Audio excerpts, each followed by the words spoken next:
The day my parents' will was read changed everything. I sat there in the lawyer's office, my hands trembling as I gripped the armrests of the leather chair, watching my brother Stephen's smug face on the video call screen. He couldn't even be bothered to show up in person. My name is Evelyn, and for the past 5 years, I've dedicated my life to caring for my elderly parents. Every morning at 6 a.m, I drive to their house, prepare their medications, cook their meals, and handle everything from doctor's appointments to household repairs. I put my career on hold, ended relationships, and gave up my dreams of opening my own bakery, all because they needed me. As per the final wishes of Samuel and Lucille Hopkins, the lawyer droned, adjusting his glasses, all assets, including the family home, savings, and investments, are to be transferred to their son, Stephen Hopkins. The room started spinning. There must be some mistake, I whispered. Stephen's pixelated face broke into a wide grin. Thanks, Mum and Dad. I'll make sure to take good care of everything. What about Evelyn? Raquel, my best friend who'd come for support, spoke up. She's been their primary caregiver for years. The lawyer shuffled through his papers. There is a provision for Miss Hopkins to receive her mother's costume jewellery collection. Costume jewellery. After everything I'd done, I got plastic beads and clip-on earrings. That's very generous of you, Mom, I said, turning to face my mother, who sat rigid in her wheelchair.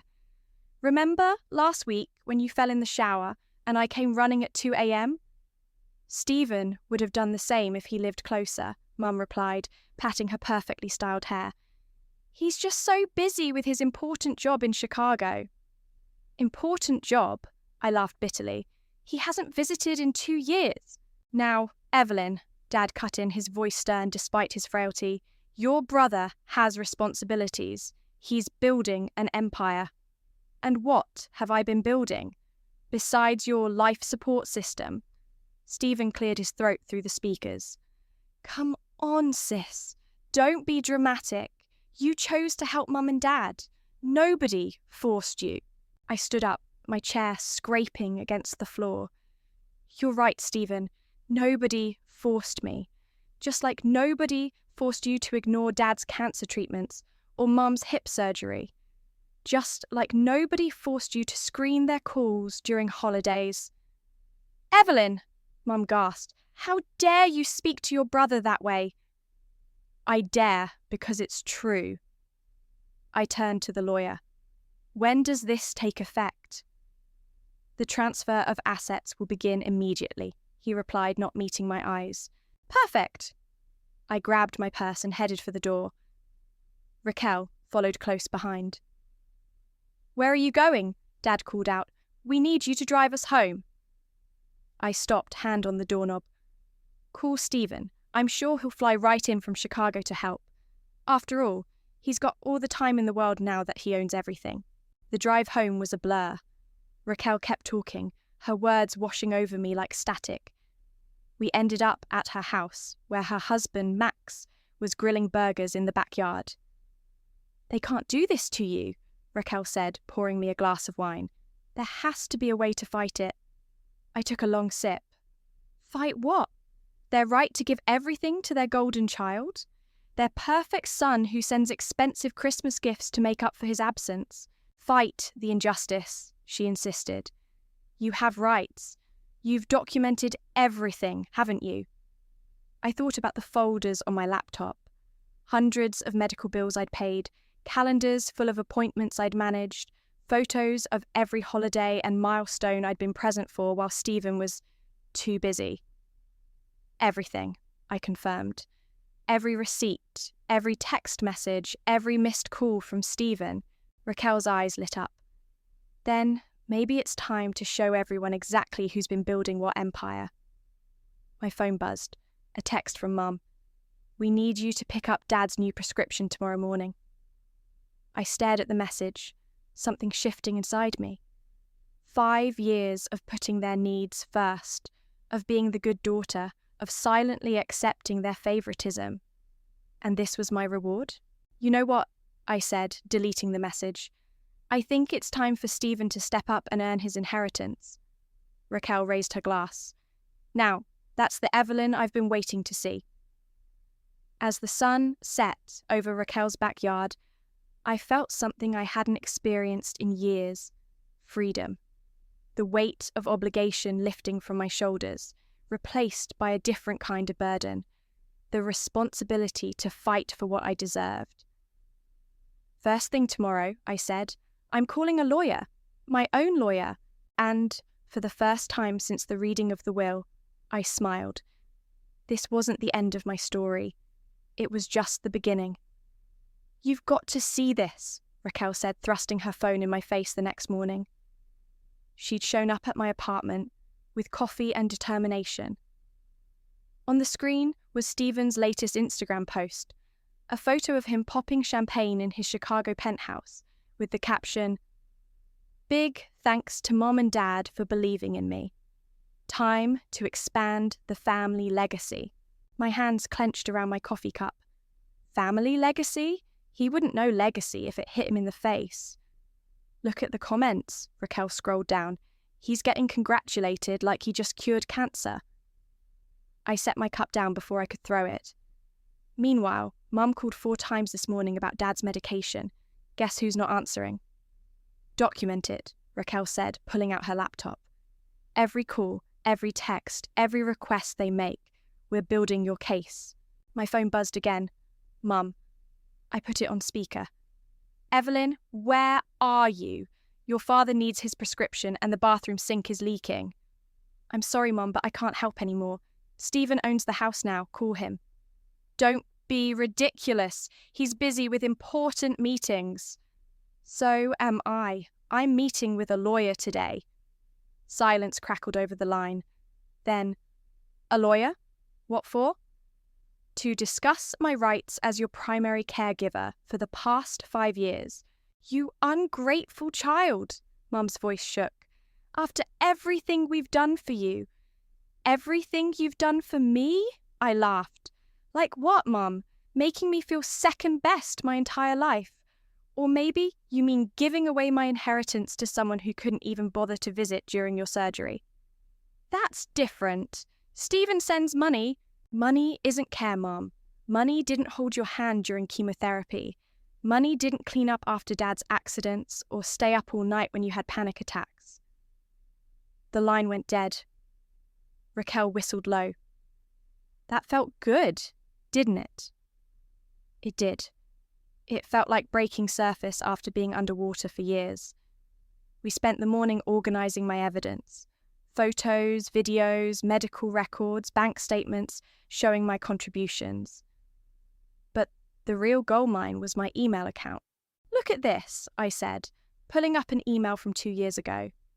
Stephen writing to Dad about why he couldn't make it for Christmas. Sorry, but this merger is crucial. Besides, Evelyn's there, right? She's got nothing better to do. Nothing better to do? Raquel's eyes narrowed. Like having a life, a career. Oh, it gets better. I clicked another email. Here's one where he tells Mom not to worry about the medical bills because he'll take care of it. Spoiler alert, I paid those bills. My phone lit up with a text from Stephen. Hey sis, heard you're throwing a tantrum. Real mature. Maybe if you'd focused on building a career instead of playing nurse, you wouldn't be so bitter. Raquel read over my shoulder and cursed. Save that text. It's perfect evidence of his attitude. The doorbell rang. Max stood there with a woman in a sharp business suit. Evelyn, this is Serenity, he said. Best estate lawyer in the state, and she's interested in your case. Serenity's handshake was firm. Raquel filled me in. What your parents did? It's more common than you'd think. But what's uncommon is having someone as meticulous as you documenting everything. She spread her briefcase contents across my coffee table. There's something called quantum meruit. It means getting what you deserve. If you provided services with the expectation of compensation, I have proof, I interrupted, turning my laptop around. including a video from last Thanksgiving where Dad promised the house would be split equally. Serenity's eyes lit up. That's exactly what we need.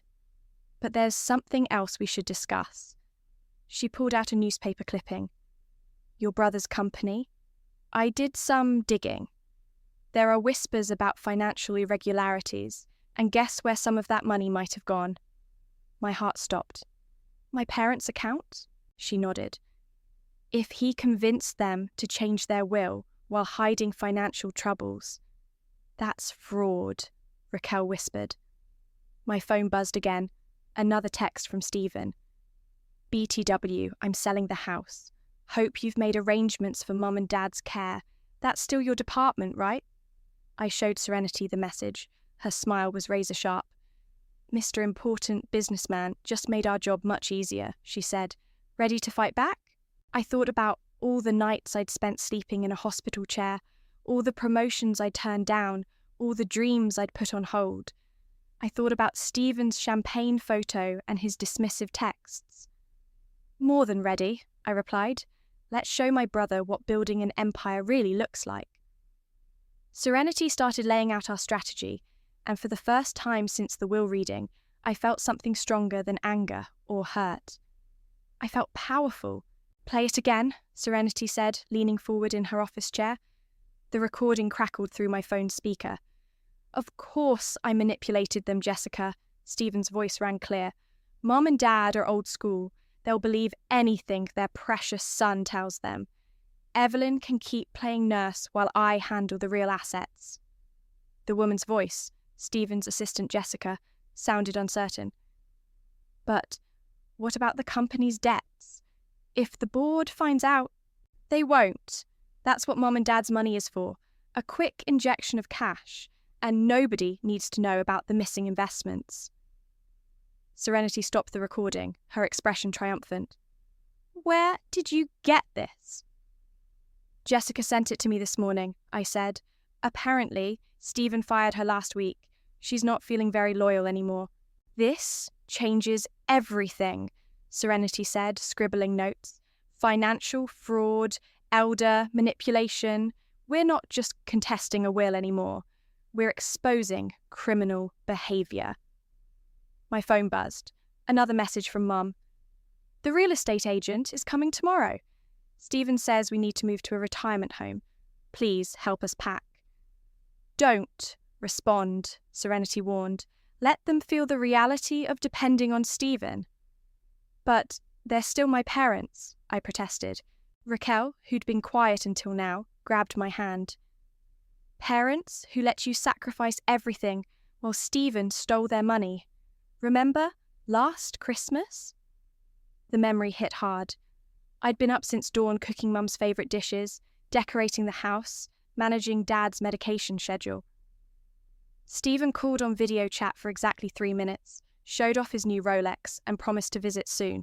He's selling their house out from under them, I realised. They don't even know they're about to be homeless. Which is why we need to move fast, Serenity said. I'm filing the injunction today to stop the sale. But first, we need to talk about the media. She slid a business card across her desk. This reporter has been investigating Stephen's company for months. One interview with you could blow this wide open. An interview? My stomach churned. I don't know. Think about it, Raquel urged. How many other families go through this? How many other siblings get away with this kind of manipulation? My phone lit up with a text from Stephen. Called the retirement home. They need $50,000 up front for Mum and Dad's care. That's your department, right? Since you're so devoted. Something snapped inside me. Set up the interview. The next day, I sat across from Sarah, the reporter, in a quiet cafe. Her recorder blinked red between us. Start from the beginning, she said. Tell me about the moment you realised something was wrong. I took a deep breath. It wasn't one moment. It was thousands, like when Dad had his first stroke and Stephen said he was too swamped to visit, Or when Mum needed round-the-clock care after surgery, and he sent a fruit basket. And now he's selling their house? Without their real consent. They don't understand that the retirement home he's chosen is 3 states away. They don't know he's been embezzling company money, using their accounts to cover his tracks. Sarah's pen flew across her notepad. We found similar patterns in his business dealings. Multiple investors have reported missing funds.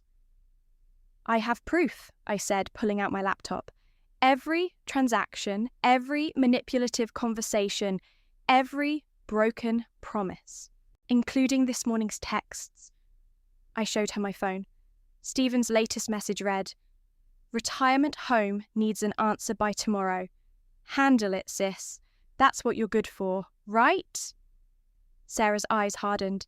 This is elder abuse, financial fraud, and familial exploitation all wrapped into one story. When this breaks... I know, I said quietly. It will destroy him. Having second thoughts? I thought about Mum's costume jewellery, about Dad's dismissive comments, about 5 years of my life given freely, only to be tossed aside. No, I said firmly. No second thoughts. The article was scheduled to run in 3 days. That evening, I drove past my parents' house, my childhood home. A for sale sign stood in the yard, and through the window I could see Mom sitting in her favourite chair, looking lost. My phone rang. Serenity. Jessica's agreed to testify, she said without preamble. And the board of Stephen's company just called an emergency meeting. He doesn't know what's coming. What about Mum and Dad? Once the fraud allegations hit, the house sale will be frozen. They're not going anywhere. I watched Mum through the window, remembering all the times she'd praised Stephen while dismissing my sacrifices. All the times Dad had called him my successful son, while I sat right there, exhausted from caring for them. The story runs on Monday, I said. Should we warn them? Did they warn you before giving everything to Stephen? No, I replied, starting my car. No, they didn't. The engine hummed as I pulled away from the curb, leaving my childhood home behind. In 3 days, everything would change. In 3 days, justice would finally have its say. The morning the article dropped, my phone exploded. First came the angry call from Stephen. "What have you done?" he screamed. "The board suspended me. Our stock is crashing." "Our stock?" I laughed.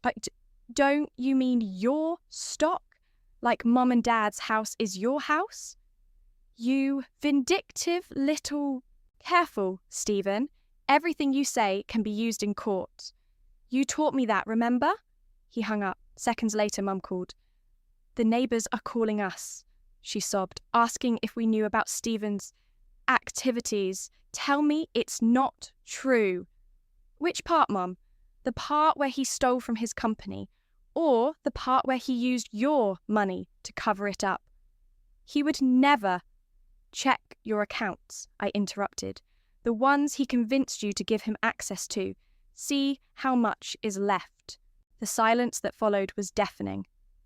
Raquel arrived with coffee and newspapers.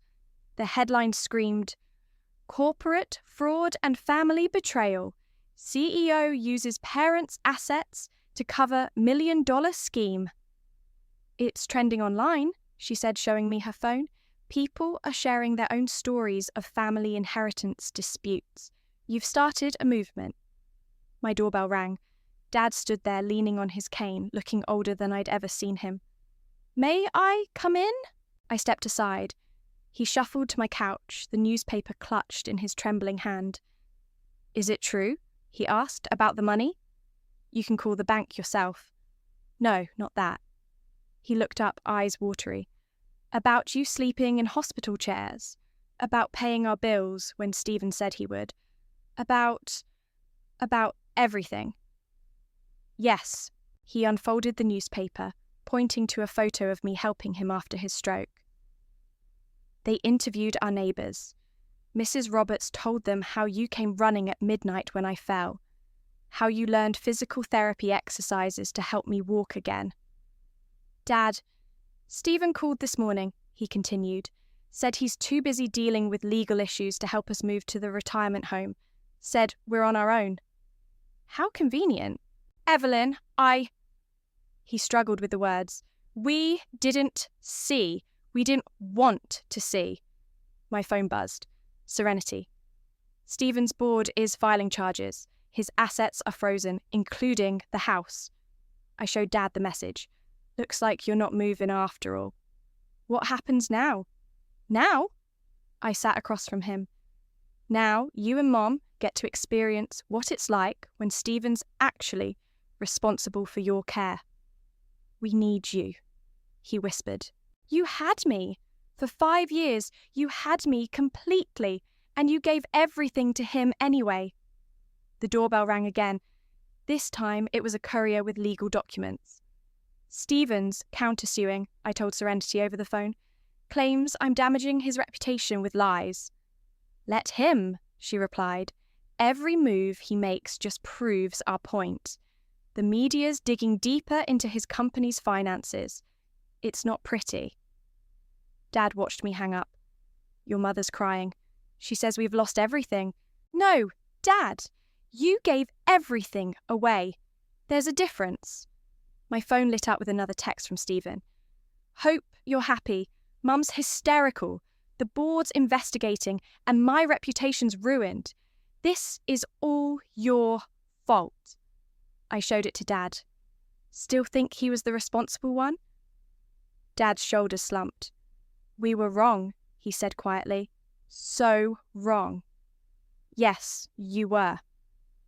Can you ever forgive us? I looked at him. Really looked at him.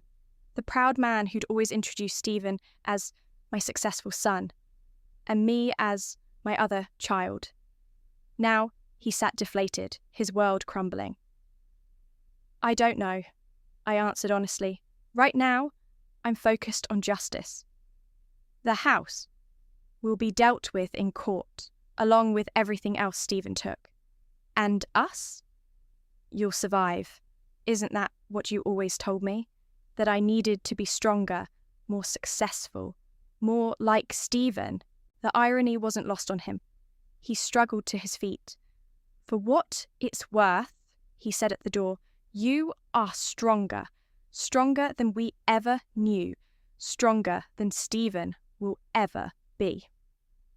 After he left, Raquel called. Stephen's trending again, she said. Someone leaked his company emails. It's a bloodbath.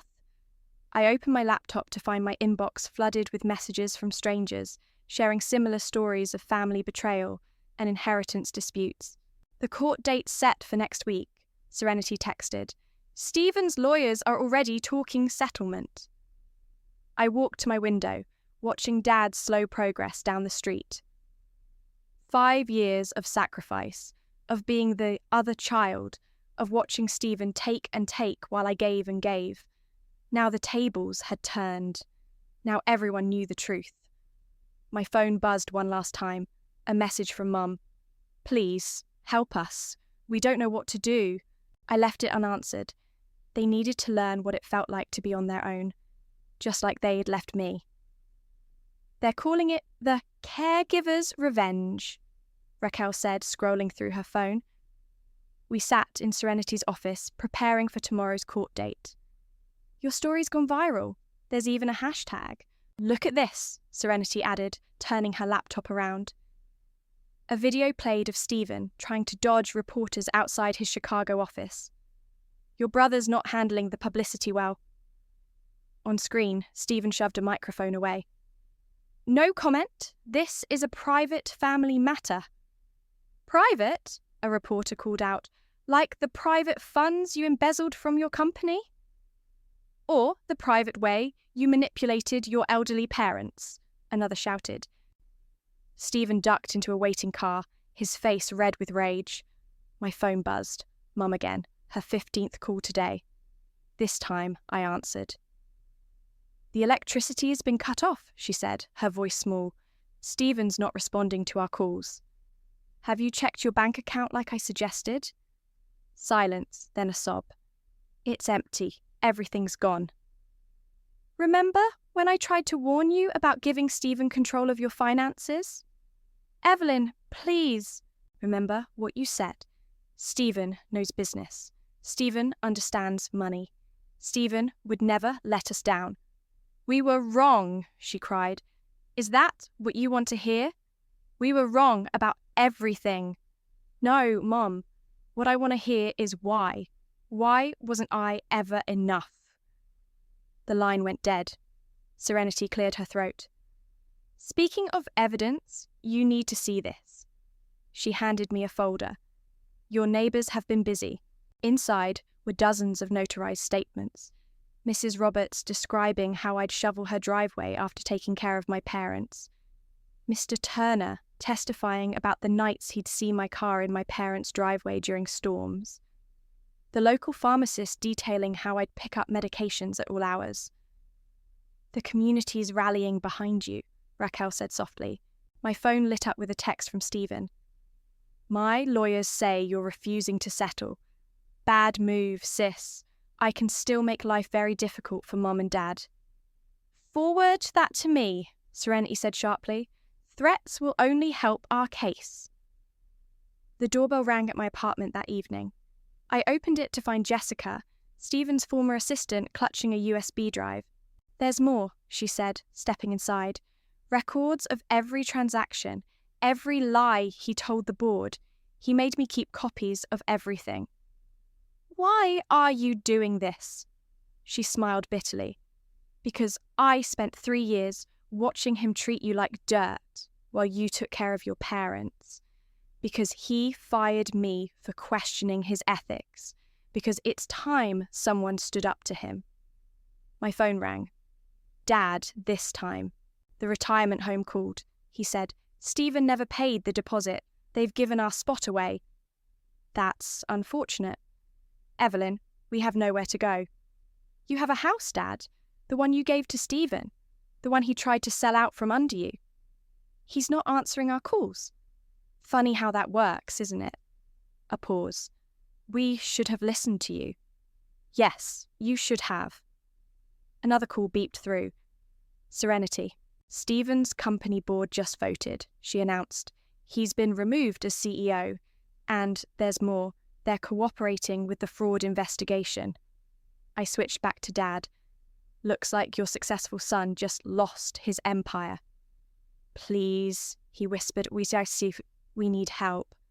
Like I needed help all those years? Like I needed support, recognition, love? Raquel arrived with dinner and news. Social services called. They're investigating Stephen for elder financial abuse. My phone buzzed again. A text from Mum. The neighbours brought us food. They all keep talking about everything you did for us. Everything we didn't see. I showed Raquel the message. Too little? Too late? That's up to you, she replied. But tomorrow in court, they'll have to see everything. Every sacrifice, every dismissal, every moment they chose Stephen over you. Jessica spread her evidence across my coffee table. Stephen's going down, she said. The question is, what do you want from your parents? I thought about Mum's tears, Dad's pleading, their empty bank accounts and darkened house. Part of me wanted to help, to run back and fix everything like I always had. But another part, a stronger part, knew better. I want them to understand, I said finally. Really understand what it feels like to be ignored, dismissed, taken for granted. I want them to experience what I lived with for years. My phone lit up with one last text from Stephen. See you in court, sis. Hope you're ready for war.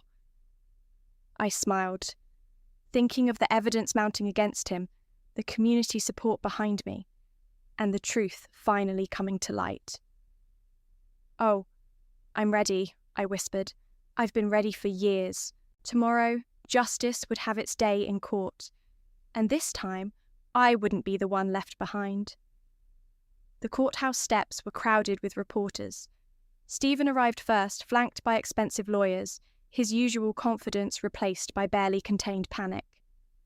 "No questions," his lead attorney announced, pushing through the crowd. I arrived with Serenity, Raquel, and Jessica. The reporters swarmed. "Evelyn, how does it feel exposing your brother's fraud? Did you know about the missing investor funds? What do your parents say about all this?" Serenity guided me through the chaos. "Remember," she whispered, "let the evidence speak for itself." Inside, my parents sat on Stephen's side of the courtroom, looking small and lost. Mom caught my eye, started to wave, then dropped her hand. Dad stared at the floor. The judge entered and the proceedings began. Stephen's lawyer spoke first. "This is a simple family dispute," he argued, "being blown out of proportion by a jealous sister seeking attention." Serenity stood. "Your Honor, this is about systematic fraud, elder abuse, and the exploitation of a dedicated caregiver. We have evidence." She nodded to Jessica, who approached the bench with her USB drive. The courtroom screen lit up with Stephen's emails. "Look at this exchange," Serenity pointed. "Mr. Stephen explicitly stating his plan to use his parents' assets to cover company losses. And this one, mocking his sister's caregiving while orchestrating the theft of her inheritance." Stephen shifted uncomfortably as his words appeared on screen. "Let Evelyn waste her life playing nurse. I've got bigger plans for Mum and Dad's money." The judge frowned. "And the parents were aware of these transactions?" "No, Your Honor," Serenity replied. "They were deliberately kept in the dark, manipulated by their son's false promises, while their daughter provided actual care." She played the recording of Stephen and Jessica's conversation. Mum gasped audibly at Stephen's casual admission of manipulation. "Furthermore," Serenity continued, "we have documentation of every medical bill, every appointment, every service Ms. Evelyn provided over 5 years, conservatively valued at over $300,000. Stephen's lawyer jumped up. "This is character assassination." "This is fact," Serenity countered. She gestured to the back of the courtroom, where Mrs. Roberts and other neighbours sat. "We have witnesses ready to testify about Ms. Evelyn's dedication and Mr. Stephen's absence." The judge turned to Stephen. "Would you like to address these allegations?" Stephen stood, straightening his tie. "Your Honour, my sister's always been jealous of my success. She chose to help our parents. Nobody forced her." "Really?" Serenity pressed a button and new emails appeared. "These messages show you repeatedly promising to help, then leaving your sister to handle everything while you misappropriated funds." "I was building a business."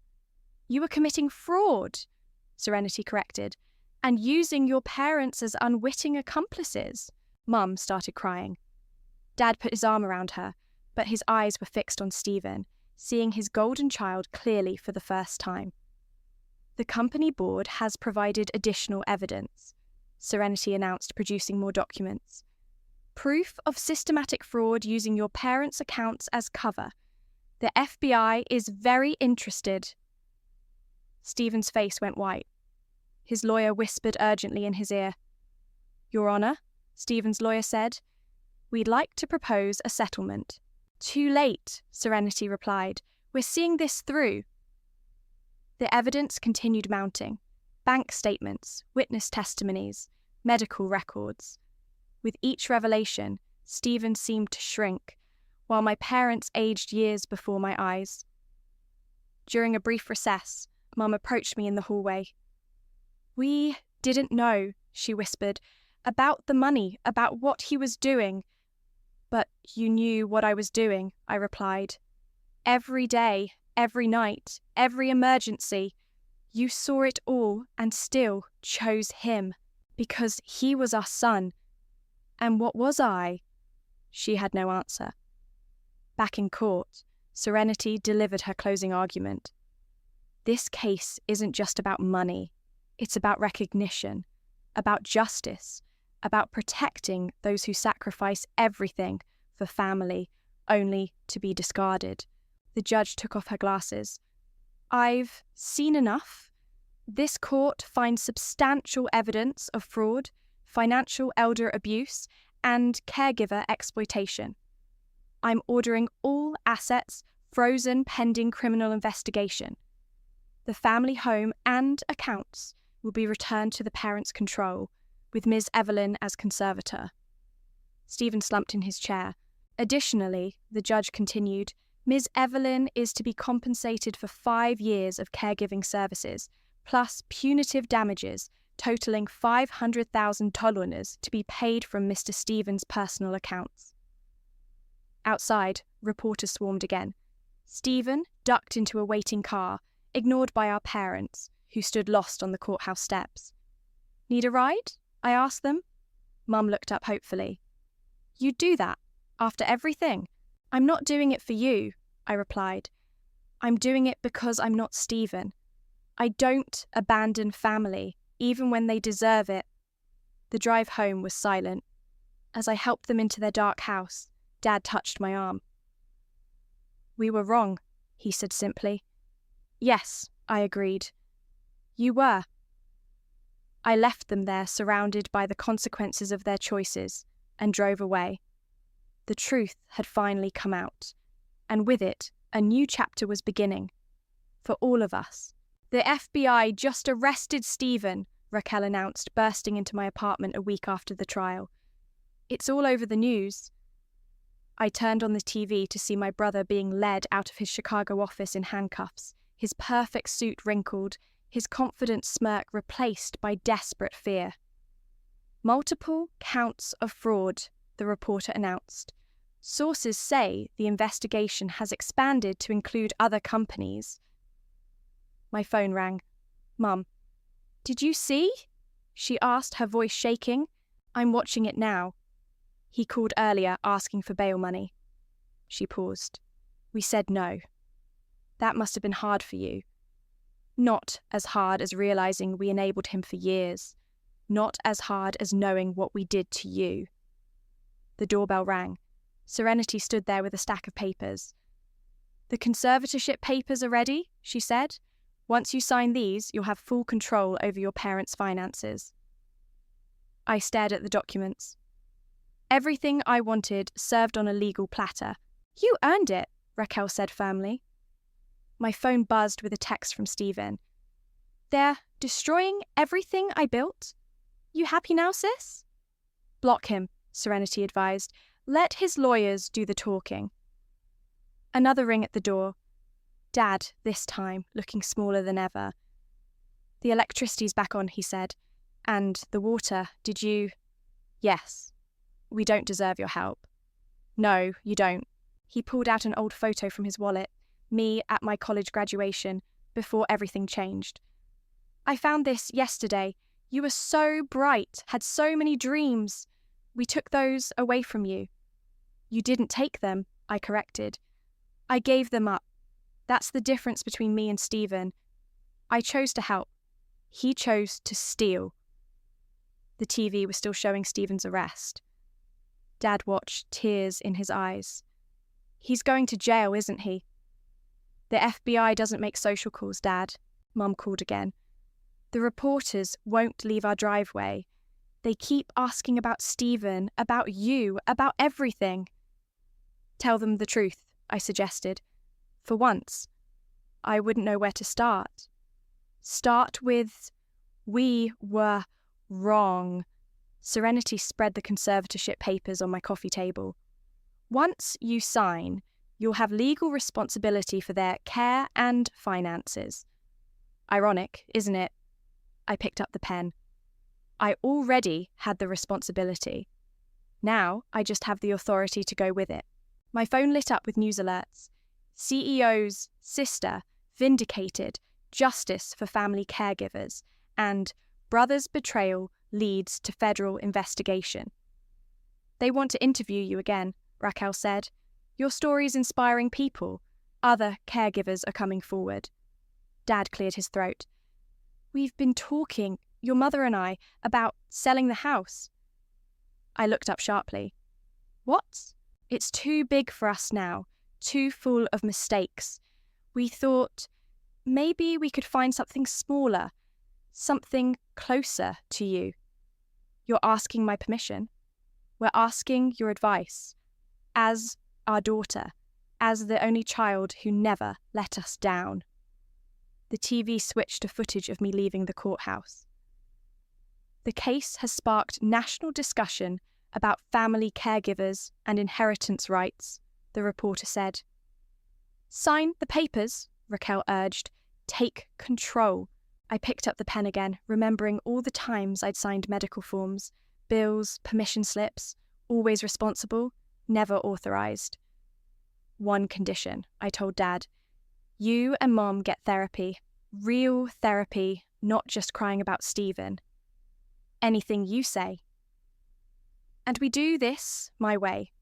No more blind trust, no more entitled children, no more taking advantage. He nodded, watching as I signed the papers. Serenity gathered them up. I'll file these today. You're officially their conservator. My phone buzzed, a message from Stephen's lawyer. My client wishes to discuss a private settlement. Tell him it's too late, I told Serenity. Everything's public now. Dad stood awkwardly. The neighbours brought dinner again. Your mother's hoping. Maybe you'd join us. I looked at Raquel, who nodded encouragingly. Okay, I said, but first I need to do something. I opened my laptop and clicked on the folder marked Dreams. Old business plans for my bakery, travel itineraries, course catalogues for culinary school.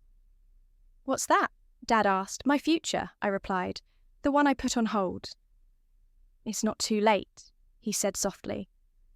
No, I agreed, closing the laptop. It's not. We drove to the house in silence. Mum waited on the porch, holding that ridiculous costume jewellery box. I saved the wrong things, she said as we approached. Valued the wrong child. Yes, I said, taking her arm. You did, but tomorrow's a new day. And for the first time in years, I actually believed it. The scent of fresh-baked bread filled my new bakery as I unlocked the front door. Sweet Justice Bakery, read the sign above. Raquel's idea of a clever name that had somehow stuck. My phone buzzed with a news alert. Former CEO pleads guilty to fraud charges. I clicked the link to see Stephen in court, accepting a plea deal for 8 years in prison. Guess who's here? Called Maria, my assistant, pointing to the TV crew setting up outside. Tell them I'm busy, I said, sliding a tray of croissants into the display case. They're not here for Stephen this time, she grinned. They're doing a feature on successful businesses started by former family caregivers. Your story inspired quite a movement. The bell chimed as Mom and Dad entered, right on schedule for their morning coffee. Dad moved slower these days, but his therapy sessions had given him a new kind of strength. The garden club loved your lemon squares, Mum said, settling into what had become their regular table. Everyone asked for your card. Did you tell them about the cooking classes? I asked, bringing their usual order. Of course, though I left out the part about how we almost lost you to our own stupidity. The door chimed again. Serenity walked in carrying a folder. Stephen's assets have been liquidated, she announced. The restitution payments will start next month. How's he taking prison? Dad asked quietly. About as well as you'd expect, Serenity replied. He's demanding premium cable and complaining about the food. Mum flinched. I keep thinking about all the times we praised him for his success, never questioning where the money came from.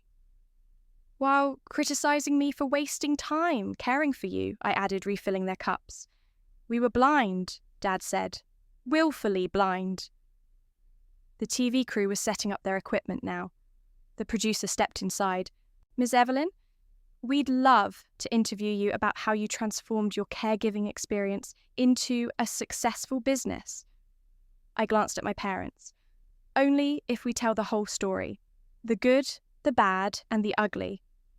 That's what people need to hear, the producer said. How you reclaimed your life.